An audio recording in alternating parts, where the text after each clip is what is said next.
Welcome to our rollout of the 2020 Targeted Business Tax Credit Program. We would like to give you some instructions as to what the Targeted Business Tax Credit Program is and how businesses who are growing can apply for this state tax credit. The Targeted Business Tax Credit is built to deliver tax credit incentives to rural companies that are making significant investments in their business and in job creation. A Targeted Business Tax Credit offers to a rural company up to $100,000 in refundable tax credit for an eligible community investment project. The total available funds for all Targeted Business Tax Credit projects is $300,000 annually. So that I can explain to you what refundable tax credit means, if you have a state tax liability, for example, of $50,000, but you qualify under the Targeted Business Tax Credit for a tax credit of $75,000, you would have your tax liability zeroed out, but you would also receive a tax refund for the equivalent of the balance, which would be $25,000. A community investment project is defined essentially as a business development project that includes a significant capital investment and in creating high-paying jobs as well. For example, a significant capital investment under this program is considered to be an investment of at least $100,000 in new construction, in the expansion of the business, or in the purchase of depreciable equipment. A significant number of new high-paying jobs means that you are hiring new full-time positions at least at 30 hours a week year-round, and that you would be paying them the equivalent of 110% or greater of the county average wage. That is the county average wage in which your project, in the county within which the project is occurring. Question might be, does my business qualify for this tax credit? Here are some of the qualifications. The business must be located within a county with a population of less than 25,000 people. Business needs to be located in a current an enterprise zone. And I will introduce what an enterprise zone is and explain to you how to find out whether you are in a current enterprise zone. Also, your business must employ 51% of its employees within that enterprise zone, or in other words, the place where this project is occurring. 51% of your employees need to live there within that county enterprise zone, or within a contiguous county with an enterprise zone. The intention there is, of course, to create local jobs in rural areas where incomes are made and retained in that area. Well, what is not eligible? What kind of business is not eligible for Targeted Business Tax Credit? We are looking at primarily those that are engaged in construction, those in retail, or those related to public utility activities. These businesses are not eligible for the Targeted Business Tax Credit, but all others can pursue this if they are growing significantly. Also, those businesses that are participating in some of our other rural programs here through GoEd, such as the Enterprise Zone Tax Credit or the Rural Fast Track Grant, you cannot receive this tax credit or qualify for this tax credit if you are attempting to make a claim against the same capital investments or the job creations under these programs. The Targeted Business Tax Credit is a competitive program. Again, it has limited funds. Every year it is funded at $300,000. One company can qualify for no more than $100,000 in tax credit. This means that we may receive multiple applications, and because we cannot deliver funds or tax credits to all applicants to the level that they may warrant, we will have to sort them out and score them to determine the best projects. In other words, those that would have the most community impact. So a no coming in, if you are a potential applicant, that your application needs to be robust and complete to show that your community impact will be significant, again, and that this application will be competitive and scored against others who are applying as well. The application for the targeted business tax credit will be opened on January 1st and closed on February 1st, 2020. It gives 1 full month for the detailed application to be filled out and all the requirements met in order to complete an application and then be submitted. We anticipate that we can have award announcements out by March 16th after application vetting, scoring, and review. And the Governor's Rural Partnership Board reviews these applications and helps to determine those who will be awarded this tax credit. In the event that this application time frame of January 1 to February 1 needs to be extended, they are the ones that may open this application up for extension beyond February 1st.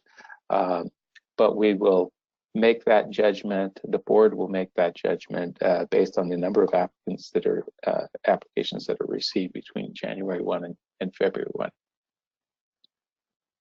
1. In order to apply, you will go to business.utah.gov/rural.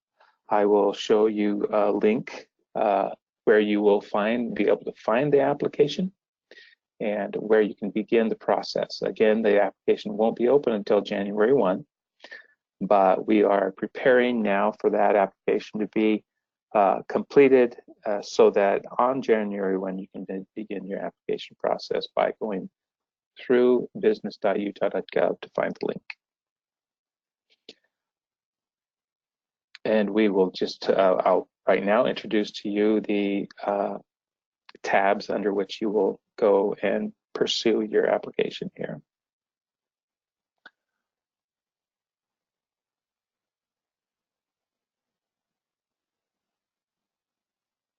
This is business.utah.gov website.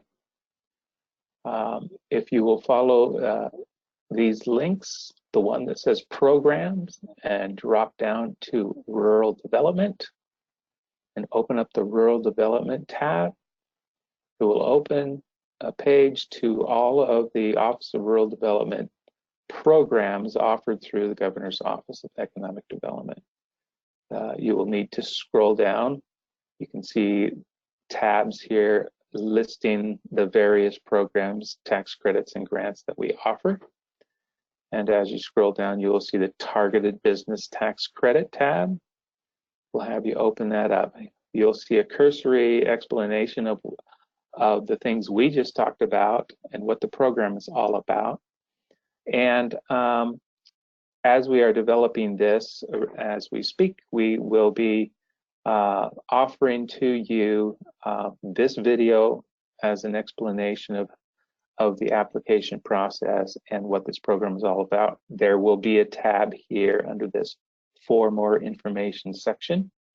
And there will also be a link to the actual application itself here, which again will be open on January 1. So this is how you will access instructions, but also the application itself. Would like to visit the form in which you will put in your application. It will look like this, as you see it on the screen now. A full explanation again of the program. And as you will see here also right up front, this important link right here to determine whether you or your company is within a designated enterprise zone. So as we click on this highlighted link, it will take us to a new web page, and that web page will be locate.utah.gov. To determine whether your business is in a enterprise zone, you will go to this tab here, under red, called Econ Development.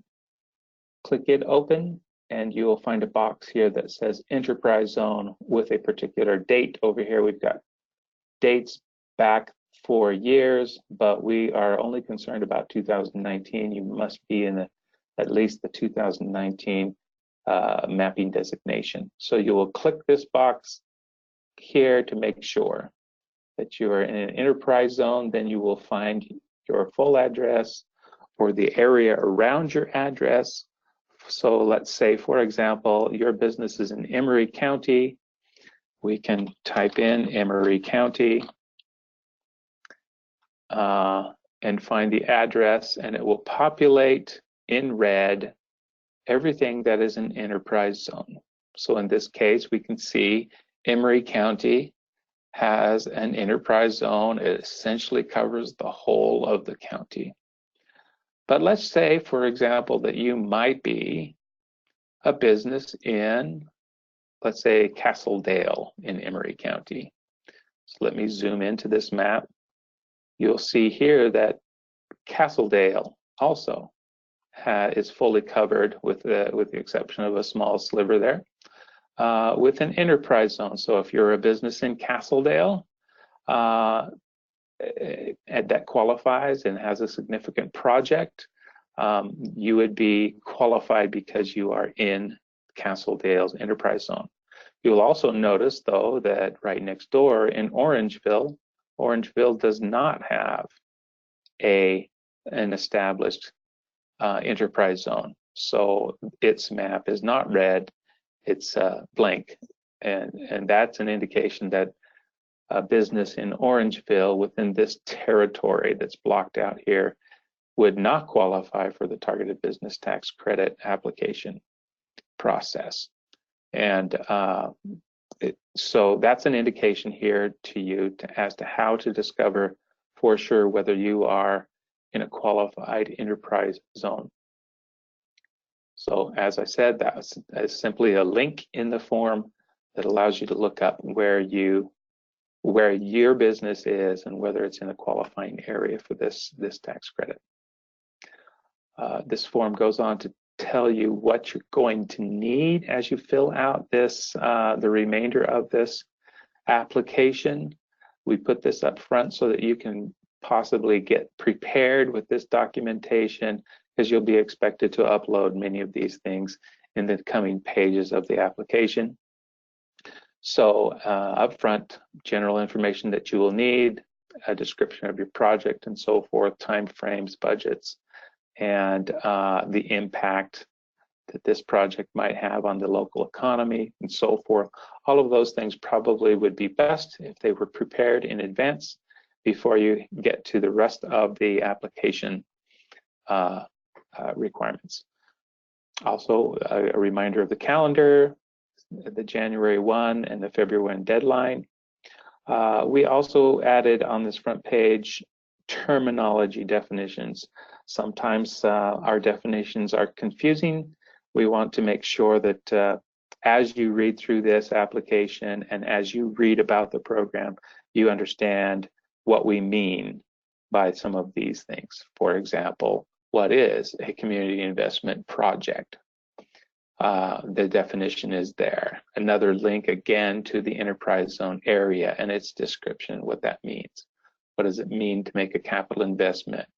What is a high-paying job? So on and so forth, so that you are aware that what we are asking you and what we're speaking about as we talk about the targeted business tax credit is clear. That's for your convenience. As you move through the pages, this second page will give you a preliminary quiz. This quiz helps you also, again, to determine whether or not you qualify. it will ask you various questions, and those questions again will be answered with yeses or nos.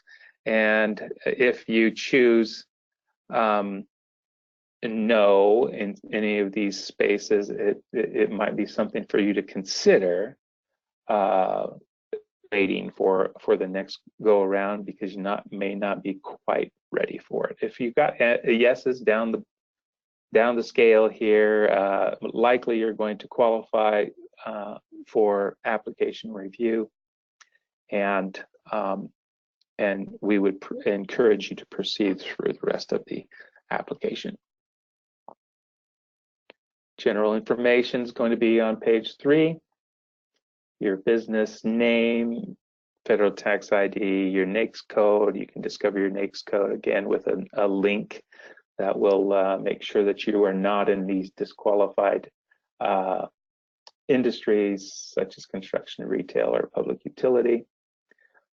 General information about contacts, who's running your business, where is it located, where is your project going to be, is it the same place as your physical location, so forth. These are intuitive questions that you'll be able to answer easily, but the critical information that we need in order to verify and support your application. By page 4, we're asking you about your community investment project. What is it going to be? When will you complete it? And we expect that you will fill out this with a clear description of what your project is going to be and how it's going to be done and what its impact is going to be. In this next cell, you can see that you will have 1,000 words to fill these portions of the application out. We suspect and hope that they will be significantly detailed so that we can make a good judgment as we compare these competitive applications. New employment, if you have a range of how many people you might hire, then we can get a better feel for significant employment for the area in which you are growing.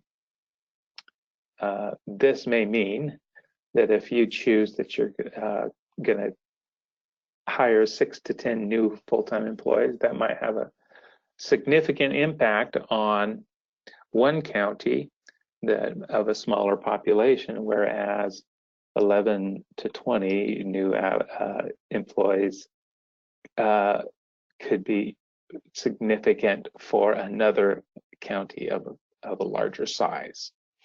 So we're not saying that 2 to 5 employees is not significant, but we will compare it against what the population is in the county in which you intend to grow. 2 to 5 employees, for example, in Garfield County would be very significant, and it would be taken into consideration in that way. At what wage level would you be hiring? That's the next question. Will you be paying them 100%, 110%, 115%, 125% of the county average wage? What is the county average wage? You'll find a link there that you'll be able to look up and determine what your new employee pay rate will be. We will also take a look at that to see if that is significant and has an impact as we review your application. Will you be providing insurance or benefits? Yes or no? That could be beneficial to the impact on new employment. The rest of these things begin to ask for supporting documentation, timelines of completion, how much your budget is anticipated to be for this project. Remembering that under this scenario, your investment needs to be at least $100,000. So we will want to see a full budget, essentially a pro forma that will show us what you anticipate spending, how much this capital investment will cost, And then in what time frame will you get this done? Other things will require you reporting your number of current full-time employees and anticipating how many you will hire. Those forms will be important for us to make a judgment as well. We will want to see maps of where your project will be, potential blueprints or drawings or renderings of the project that you anticipate doing. This will be very important as application reviewers will want to visually get a feel for what you intend to create. In doing so, also, we will require that you put in your cost estimates and your bids. This could be a contractor's bid or estimate. If it's a new piece of equipment, a supplier or a vendor's bid or estimate on that piece of equipment. We will want to see those things here so that we can verify the actual value of your investment. You will also need a letter of support from your economic development director or an elected official. That will need to occur prior to the application submittal, which means that you will need to obtain and present, you will need to present your project essentially to somebody in the economic development or as an elected official within that county that your project will be in order to obtain the letter and then upload that letter here. Also, additional tax information such as your W-9. In the end, we will ask you a couple of questions to make sure that you're in agreement that we have that this program is post-performance. In other words, you will need to make this investment, pay for the project, and make sure everything is operational, up and running, and occupiable, and then seek a reimbursement or a tax credit. And that you also understand that we will be asking for an annual report on the progress. These contracts are typically for a term of approximately 18 months. So that you know that once you enter into an agreement and have been allocated a funding amount for a targeted business tax credit, you will have approximately 18 months from that time to finish the project and then ask for your tax credit. This is the end of our presentation. If you have any questions, you are welcome to contact us here at GoEd Office of Rural Development. You can email us through GoEd Rural Programs at utah.gov. We will be happy to answer any questions that you might have. You also will have a local economic development director who should be quite familiar with this program. They may be able to help you with questions that you might have at a local level. And of course, we would encourage you to reach out to them as soon as possible so that you can present your project, get their support, and a letter of support. Thank you for tuning in, and we hope that we will see your application for the Targeted Business Tax Credit.